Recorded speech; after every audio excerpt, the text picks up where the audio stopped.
Olá, senhoras e senhores, eu estou passando aqui para contar um episódio que aconteceu comigo agora por ocasião da passagem dos 100 anos do Paulo Freire, das comemorações dos 100 anos do Paulo Freire. Eu fiz um vídeo. Veja, eu tenho uma página no Facebook chamada Professor Josemar Pinzó. Eu tenho o meu perfil pessoal e tenho uma página criada recentemente. É uma página, inclusive, que eu tenho dificuldades em alimentá-la, né? Mas agora, por ocasião da passagem dos 100 anos do Paulo Freire, devido às comemorações e tal, a Universidade do Estado da Bahia, que é onde eu trabalho, me pediu uma fala sobre Paulo Freire na minha vida, na minha formação. Eu gravei esse vídeo e mandei para a UNEB. Depois achei que devia aproveitar esse vídeo e então resolvi disponibilizá-lo na minha página Professor Josemar Pinzó. E o Facebook fica sempre sugerindo que a gente promova a página e tal. Eu resolvi, e sempre sugere que a gente pague um valor pequeno para poder fazer essa promoção da página. Eu resolvi experimentar isso. Paguei uma quantia pequena para essa página ser promovida durante 5 dias. E aí, não sei como é que funciona isso, mas o que eu sei é que essa página foi promovida num setor da internet que tem muitos bolsonaristas. E esses bolsonaristas começaram a comentar a minha postagem, né? E eu achei curioso que é o seguinte, há uma unanimidade nesses comentários, exceto alguns comentários de pessoas que me conhecem, portanto, que trataram esse vídeo de um outro jeito. Existe um grande número de comentários, né, entre os comentários postados, que tratam Paulo Freire como sendo o pai dos idiotas, né? Quer dizer, tratam Paulo Freire como sendo... Tem uma postagem que diz assim, ele não era aquele que postava fotografias fumando? É engraçado porque eu desconheço essas fotografias. É ser mais típico do Olavo de Carvalho do que do Paulo Freire, né? Então, tem gente que diz ele não era autor daquelas frases idiotas. E eu lembrei que eu vi o Gentili num programa, numa entrevista com o Marcelo Taz, se não me engano, em que ele diz, o Paulo Freire não era autor daquelas frases, Eva viu a uva. E isso, ou seja, todos esses comentários revelam uma profunda ignorância sobre o Paulo Freire. Eu queria comentar esse nível de ignorância. Eu estou comentando esse nível de ignorância para poder dizer o seguinte, a ignorância existe. Eu venho repetindo isso, que é uma coisa que eu faço apoiado numa frase do Boaventura Santos, que diz que temos que enfrentar a ignorância de modo não ignorante. Mas a primeira coisa que eu acho que tem que ser feita é nomear a ignorância quando ela aparece. Então esses comentários que apareceram nesse vídeo são comentários ignorantes, como é o comentário do Gentili lá na entrevista com o Marcelo Taz. As frases Eva viu a uva, coisas desse tipo, não são frases de Paulo Freire, são frases das cartilhas que o Paulo Freire combatia, né? O Paulo Freire começa o que ele chama de educação bancária, tem a ver com esse tipo de frase, né? Que eram frases típicas das cartilhas que predominavam naquele momento histórico do Brasil. Então Paulo Freire se coloca contra isso. Paulo Freire não é autor dessas frases, né? Desse tipo de frase idiota. Depois, eu desconheço que o Paulo Freire fosse aquele que postava fotos fumando. Mas o nível de ignorância se localiza num outro setor dos comentários, né? Que é quando os comentários começam a culpar Paulo Freire pelo caos que atravessa a educação brasileira. Estou falando do caos, eu estou falando dos indicadores de aprendizagem oficiais do Brasil, que são péssimos, são ruins. Os da Bahia, inclusive, são muito ruins. nos anos iniciais, por exemplo, mas também no ensino médio. A dificuldade das pessoas de saberem ler, escrever, interpretar e dominar conhecimentos matemáticos básicos vem se revelando ano após ano. Então, de fato, nós temos no Brasil uma crise de aprendizagem em que uma criança passa muito tempo na sala de aula e não aprende a ler e escrever. Isso é uma coisa que eu venho discutindo, comentando, provocando há bastante tempo. Quem me conhece, quem conhece minhas aulas, quem conhece meus textos, sabe que eu tenho discutido exatamente essa crise, que é uma crise de qualidade da educação nacional. A educação nacional ampliou as vagas, né, o acesso, mas tem tido inúmeras dificuldades de fazer com que os indicadores de qualidade do ensino, de aprendizagem escolar, melhorem. Agora, o que isso tem a ver com Paulo Freire? Nada. Simplesmente não tem nada a ver. Ora, é mais fácil você encontrar responsabilidades num outro setor teórico, um setor de pesquisa, de orientação educacional no Brasil, que é o setor que a gente pode chamar do construtivismo no Brasil, do que com Paulo Freire. Veja, o construtivismo entra no Brasil, né, a partir, aquilo que a gente conhece como construtivismo entra no Brasil na década de 80, no início dos anos 90, né, os anos 80, anos 90, há muita formação construtivista no Brasil, liderada evidentemente por teóricos de São Paulo principalmente, mas sob a influência de uma obra que é a Psicogênese da Língua Escrita de Emília Ferreiro e Anna Taberowski. É a partir desse estudo de Emília Ferreiro e Anna Taberowski, que são baseados inclusive nos estudos de Piaget, de Jean Piaget, que se organiza no Brasil uma coisa chamada construtivismo.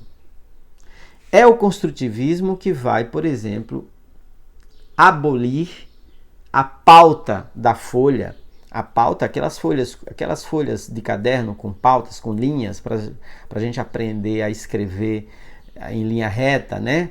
Aquilo ali foi abolido, eu estou dizendo porque participei de cursos em que aquilo foi colocado. Então, abolir a pauta para deixar a criança mais livre para escrever do jeito que ela quisesse, subindo, descendo, torto para um lado ou para outro, né? A ideia era deixar a criança livre para se expressar.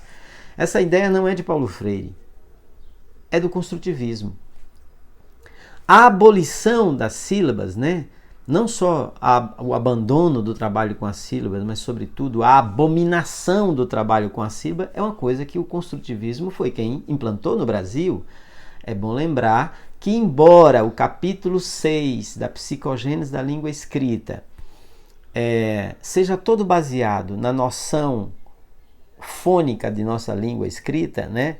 Na pauta sonora que coincide no frigir dos ovos com a sílaba, né? Então existem os grafemas e os fonemas, e as sílabas são, portanto, coisas ligadas a essa fonetização da língua, né? Às unidades fônicas que compõem a pauta sonora de nossa língua escrita. Ou seja, embora o capítulo 6 da Psicogênese da Língua Escrita trate disso e, inclusive, incorpore na nomeação das fases a palavra sílaba, né? A noção de sílaba, que é pré-silábico, silábico, silábico alfabético e ortográfico, são as fases de desenvolvimento do aprendizado da língua escrita. Está lá no capítulo 6 da Psicogênese da Língua Escrita. Embora esteja ali, o construtivismo desenvolveu no Brasil a noção de que sílaba não era uma coisa para ser trabalhada, era uma coisa errada. Eu vi inúmeros professores dizendo que era errado trabalhar com sílaba. Isso tem a ver com Paulo Freire? Não, absolutamente não. Paulo Freire, embora na organização dos seus métodos de trabalho, aquilo que ficou conhecido no Brasil como método Paulo Freire, o Paulo Freire começava por uma pesquisa vocabular na comunidade, como aconteceu em Angicos, né? Que é a experiência mais famosa, talvez, e que ajudou a consolidar a noção de método Paulo Freire E que é quando Paulo Freire e sua equipe conseguem alfabetizar 300 pessoas em 40 horas. Não é nem em 40 dias, nem em 40 semanas, nem em 40 meses, nem em 40 anos. É em 40 horas. E aquelas pessoas aprenderam a ler. De fato, há inúmeros trabalhos que voltaram, pesquisadores que voltaram depois a Angicos para saber se aquelas pessoas tinham aprendido a ler, e elas tinham aprendido a ler. Então, assim, o que o Paulo Freire fez? Primeiro ele chegava para não atuar de modo colonizador. O Paulo Freire preferia trabalhar com aquilo que era da comunidade, da cultura das pessoas. Então, primeiro fazia uma pesquisa vocabular. Nessa pesquisa vocabular, elegia palavras com significado, com riqueza semântica, e essas eram as palavras geradoras. Dessas palavras geradoras se extraíam temas geradores, temas que eram colocados para debate, e era através do debate desses temas que Paulo Freire conseguia fazer uma outra coisa que era chamada conscientização, né? Essa problematização fazia com que aqueles trabalhadores pudessem pensar o seu lugar no mundo, o seu lugar nas relações de trabalho, nas relações econômicas, nas relações domésticas. Então era por ali em que os sujeitos do processo pedagógico transitavam de um estado que o Paulo Freire chamava de estado de consciência ingênua para um estado de consciência crítica. Mas, sobretudo, aquelas pessoas também objetivamente aprendiam a ler.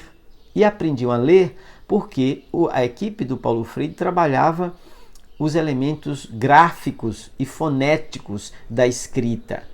Então trabalhava a sílaba, as famílias silábicas, e a partir disso as pessoas aprendiam a ler. Eu aprendi a ler assim. Aliás, aprendi a ler assim em casa com meu pai, com um buraco numa folha de papel, colocando em cima da letra e fazendo com que a gente reconhecesse as letras, depois a associação delas, e assim a gente aprendesse a ler e escrever. Ora, eu não levei 10 anos para aprender a ler em casa. Eu cheguei na escola já sabendo ler. Eu conheço várias pessoas que aprenderam a ler assim e aprenderam rápido, razoavelmente rápido, e chegaram na escola já sabendo ler e escrever. Quando o construtivismo chega no Brasil, destrói essa experiência, que não é uma experiência de doutores, é uma experiência de pessoas simples. Eu tenho 36 depoimentos de pessoas que aprenderam a ler fora da escola, aprenderam a ler com outras pessoas com métodos mais ou menos similar a este. Então, quem destrói a capacidade da escola de ensinar a ler e escrever não é Paulo Freire. Não é Paulo Freire que promove a desortografização da língua, a incapacidade das pessoas reconhecerem os sinais gráficos, que são sinais acessórios da escrita. Né? Então, Paulo Freire não tem nada a ver com isso. É preciso que se diga que isso pertence a uma outra tradição que se impôs no Brasil, se tornou hegemônica no Brasil e que tem a ver com a experiência do construtivismo e que permanece recentemente por dentro das teorizações do letramento. Isso é importante que se diga. E, portanto, eu queria aproveitar o ensejo desses comentários que aconteceram